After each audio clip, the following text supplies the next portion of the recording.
E o que mais me perturbava era essa sensação de que um dia a minha sorte e a sorte da Operação Lava Jato poderia ser encerrada. Não faltaram momentos de tensão ao longo dessa operação. Todas essas sensações de que um dia a sorte poderia acabar e que nós poderíamos retornar àquele padrão de impunidade da grande corrupção, o que é algo deletério para a democracia, me levou a aceitar esse convite que me foi feito pelo senhor presidente eleito. O objetivo é, no governo federal, realizar o que não foi feito, com todo respeito, nos últimos anos, de buscar implementar uma forte agenda anticorrupção. E aqui eu agregaria, porque é uma ameaça nacional, uma forte agenda também anti-crime organizado. Moro disse que não tinha proximidade com o presidente eleito Jair Bolsonaro e que a primeira sondagem para ocupar um dos ministérios foi apenas 6 dias antes do segundo turno. Eu conheci pessoalmente o presidente eleito em 1º de novembro. Foi a primeira vez que eu entabulei uma conversa pessoal com o presidente eleito. Eu encontrei, por acaso, o presidente, então não era presidente, então deputado federal, por acidente num aeroporto, não sei se em 2017, em 2016, e eu não reconheci na ocasião, e o cumprimentei rapidamente. Posteriormente, houve uma certa exploração de seus adversários políticos desse encontro, como se eu tivesse o ignorado, e eu não tinha intenção de ser mal educado, e eu tomei a liberdade então de ligar para ele e pedir excusas por aquela interpretação que me pareceu equivocada, mas houve aí uma conversa muito rápida, não mais do que isso. Neste ano, eu fui procurado pelo futuro ministro da Economia, o senhor Paulo Guedes, no dia 23 de outubro, na semana antecedente ao segundo turno das eleições, que me portava, ou melhor, ele trazia uma sondagem acerca do meu interesse de compor o governo. Eu adiantei para ele qual era o meu entendimento sobre esse tema, disse que só poderia, evidentemente, tratar disso depois das eleições, um eventual convite. O juiz rebateu críticas de que a nomeação tivesse a ver com a condenação do ex-presidente Lula. Isso não tem nada a ver com o processo do ex-presidente Luiz Inácio Lula da Silva. O ex-presidente Luiz Inácio da Silva foi condenado e preso porque ele cometeu um crime e não por causa das eleições.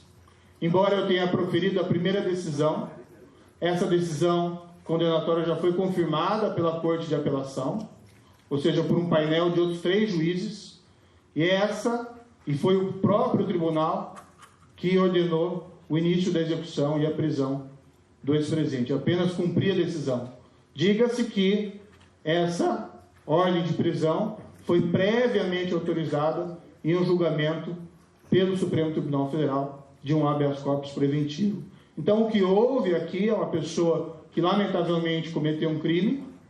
Esse crime foi investigado, provado, e ela respondeu na justiça por esse comportamento criminoso. Sérgio Moro também repudiou a tese de que persegue o PT e que a indicação tenha sido uma espécie de recompensa.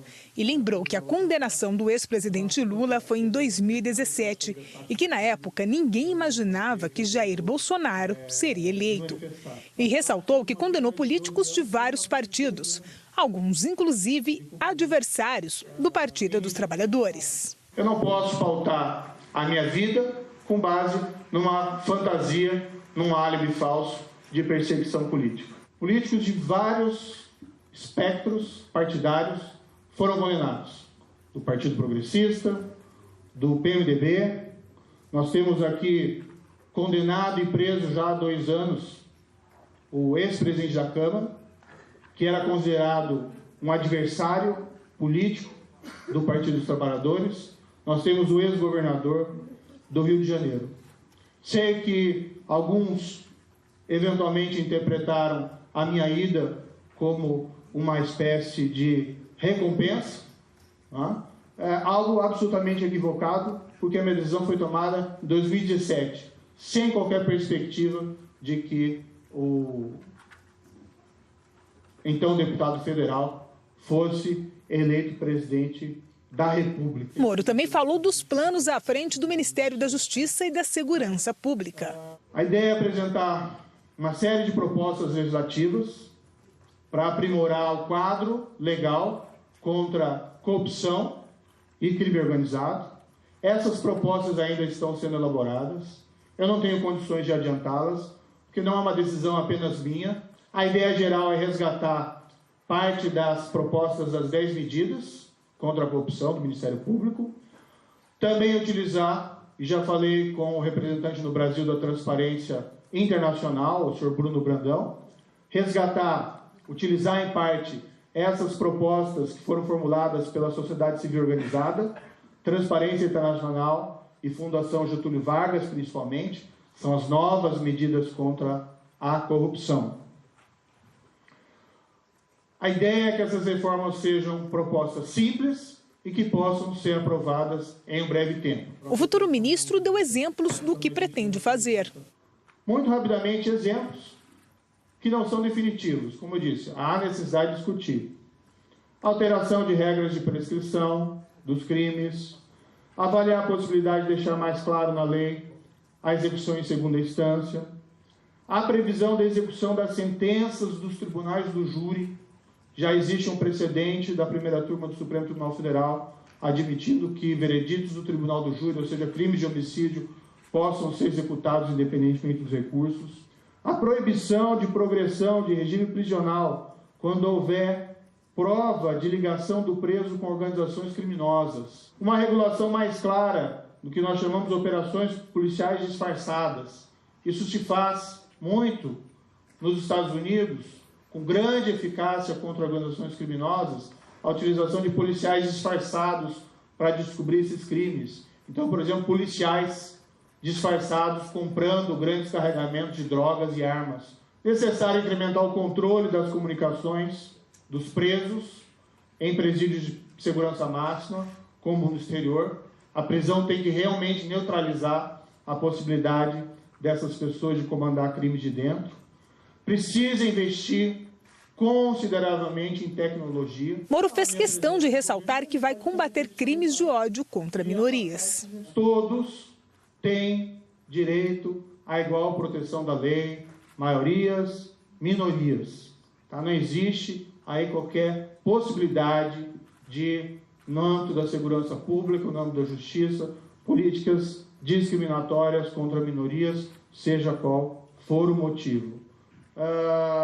Minha posição pessoal, crimes de ódio são intoleráveis, isso tem que ser resolvido normalmente pelas polícias locais, mas, se for necessário, pode-se até mesmo movimentar o aparato da Polícia Federal para que crimes de ódio sejam solucionados. Sérgio Moro disse que, no entender dele, ao aceitar o convite para ser ministro, não contrariou a promessa de não entrar para a política. Na minha perspectiva, na minha visão, eu sigo para atuar numa função eminentemente técnica, para fazer um trabalho técnico de um juiz a cargo desse ministério específico. Não tenho nenhuma pretensão de concorrer em qualquer momento da minha vida a cargos eleitorais, a subir em palanque.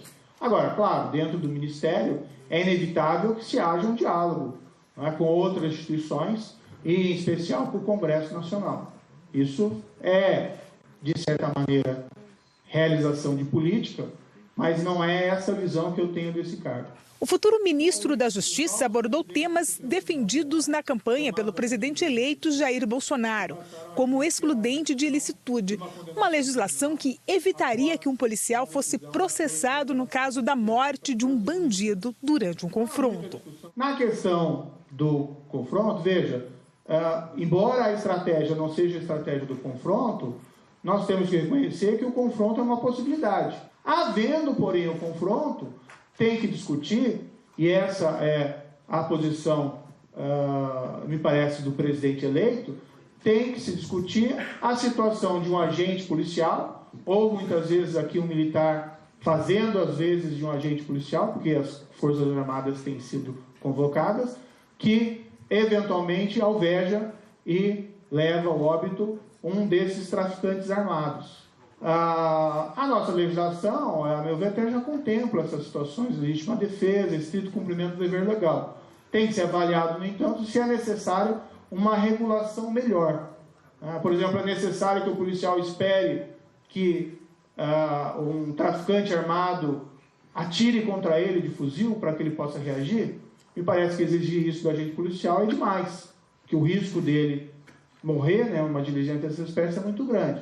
Agora, isso não significa que o confronto policial é uma estratégia a ser perseguida no enfrentamento do crime organizado. A ampliação da posse de armas foi também o tema abordado durante a coletiva.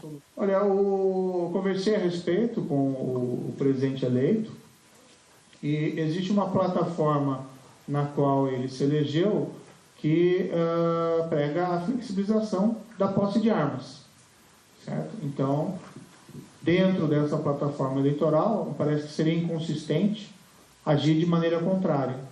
Quando nós falamos em posse de armas, nós estamos falando da arma mantida em casa. E, de fato, se houve uma reclamação geral para aqueles que desejam ter posse de arma, e esse é um desejo que não necessariamente pode ser considerado reprovável, né? Que as regras atuais são muito restritivas, certo? Então, existe uma proposta, uma discussão de flexibilização do posse de armas. A questão é ser discutida a forma como isso vai ser realizado. Eu externei minha preocupação a ele de que uma flexibilização excessiva possa ser, muitas vezes, utilizada como uma fonte de armamento para organizações criminosas. Sérgio Moro falou ainda sobre a redução da maioridade penal, outro assunto apontado como prioritário pelo presidente eleito. Quanto à maioridade, existe uma proposta de emenda constitucional, que foi apresentada anos atrás, que prevê a redução dessa maioridade para 16 em casos de crimes graves, com resultado morte ou lesão corporal grave, ou casos de estupro. Pessoa menor de 18 anos deve ser protegida, né, o adolescente. Muitas vezes eles não têm uma compreensão completa das consequências dos seus atos, mas um adolescente acima de 16 já tem condições de percepção de que, por exemplo, não pode matar. Então, se tem um tratamento diferenciado para esse tipo de crime, me parece algo assim bastante razoável. O futuro ministro também disse como avalia o tratamento a ser dado aos movimentos sociais que infringirem a lei. Considerou inconsistente considerá-los como terroristas. As pessoas têm liberdade de manifestação, de expressão, e não é diferente com movimentos sociais, não é? No entanto, quando existem situações relativas à lesão de direitos de terceiro, invasão de propriedade privada, às vezes nem com motivações sociais, mas com motivações político-partidárias, quando existem danos ou lesões a pessoas, não se pode tratar esses movimentos como inimputáveis. Então, eles têm que responder por eventuais agressões de direitos a terceiros. Me parece, no entanto, que qualificá-los como uma espécie de organização terrorista é algo que não é consistente, certo? Sérgio Moro garantiu que saberá lidar com possíveis divergências com Bolsonaro e disse estar ciente de que o presidente eleito será seu chefe. Na campanha eleitoral, todos os exageros possíveis foram cometidos até para desconstruir a imagem dele, mas pessoalmente me pareceu uma pessoa muito sensata. Eu acho que eu assumo uma posição no governo e tenho muita ciência de que eu sou numa posição subordinada. Eu fui conversar com ele com uma proposta de trabalho para verificar se nós tínhamos convergência. O resultado da conversa foi positivo. Ainda que possa não haver uma convergência absoluta, nós podemos conversar e cada um ceder nas suas posições. Ou ele, evidentemente, dá a última palavra, a decisão final é dele. Eu vou tomar a minha decisão se para mim vamos dizer assim, continuo ou não continuo. Eu acho que as pessoas têm que ter tolerância aí com as opiniões alheias e saber sempre que não são os senhores da razão. Então, sou uma pessoa disposta a ouvir e, eventualmente, mudar meus posicionamentos. Certo? Tenho bem presente que há uma relação de subordinação aqui. De volta à análise, eu vou aos meus colegas, começo por você, Gerson Camarote. Está aí a manifestação do futuro ministro, ainda juiz Sérgio Moro. Heraldo, eu acho que ele tem ali algumas questões. Eu vou focar agora, nesse primeiro momento, ele fez questão de, antes mesmo de começar a entrevista, fazer uma introdução e aí colocar uma linha temporal. Por quê? Ele estava recebendo críticas do Partido dos Trabalhadores em relação às decisões tomadas pela condenação do ex-presidente Lula. E ali ele faz uma linha temporal, uma linha cronológica, lembrando que, em meados de 2007, o ex-presidente Lula foi condenado e depois houve uma condenação pela segunda instância, ou seja, por desembargadores do Tribunal Regional Federal da 4ª Região, e depois a mantida prisão dele, inclusive por decisão do STJ e decisão do STF. Essa é uma questão colocada pelo juiz federal Sérgio Moro para dizer que não fez qualquer decisão pensando na política, até porque o Jair Bolsonaro foi eleito presidente muito tempo depois. E ele lembra que naquela época sequer o nome do Bolsonaro era colocado como um favorito na disputa presidencial. Então ele fez questão de fazer essa linha temporal. E outra questão que ele coloca é o seguinte: foi dia 23 de outubro o primeiro contato do futuro ministro Paulo Guedes com ele para fazer a primeira sondagem. E ali ele estava sendo criticado por decisão de liberar uma parte do depoimento do ex-ministro Palocci, que foi no dia 1º de outubro. Então, fazendo essa separação temporal também. Ele faz uma descrição do aperfeiçoamento legal para combater o crime organizado e a corrupção, mas não abordou uma coisa importante que já está pronta, e que ele tem todo o know-how e tem equipe para isso.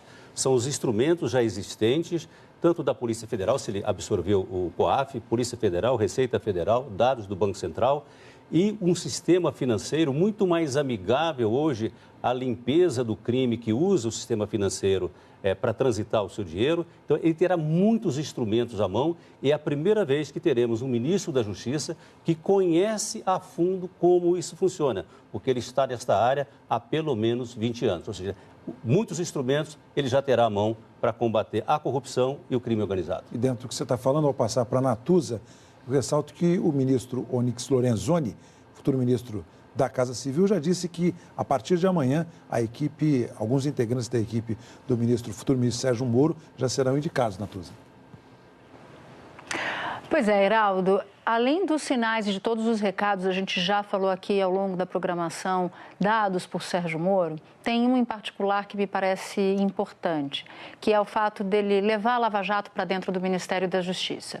Não só por meio de contratações de integrantes da Lava Jato que estiveram com ele ao longo desses mais de 4 anos e meio de operação, mas também de levar uma espécie de software da operação, com forças-tarefas para combater crime organizado, não só os esquemas de corrupção. Logo, esse software dentro do Ministério da Justiça e sendo Moro a encarnação desse combate à corrupção por meio da Lava Jato, vai ser bastante difícil para muitos parlamentares se voltarem contra a agenda Moro. Conversava com um deputado federal hoje que é bastante influente no Congresso, foi reeleito, ele dizia o seguinte: olha, até para alguns pares meus que não gostariam de ver mais avanços no combate à corrupção contra o sistema político ou que envolvessem ou pudessem atingir o sistema político, até para esses parlamentares ficar contra a agenda Moro vai ser difícil. Claro, tudo vai depender do teor dessa agenda Moro. Ele deu algumas sinalizações hoje ao longo da coletiva de imprensa dizendo que a maior parte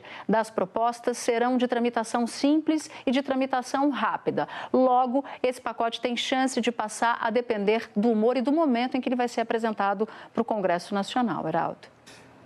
Com essas considerações, eu me despeço de você, Natuza Neri, e também de você, Gerson Camarote. Boa noite, obrigado por vocês. Boa noite. Por vocês.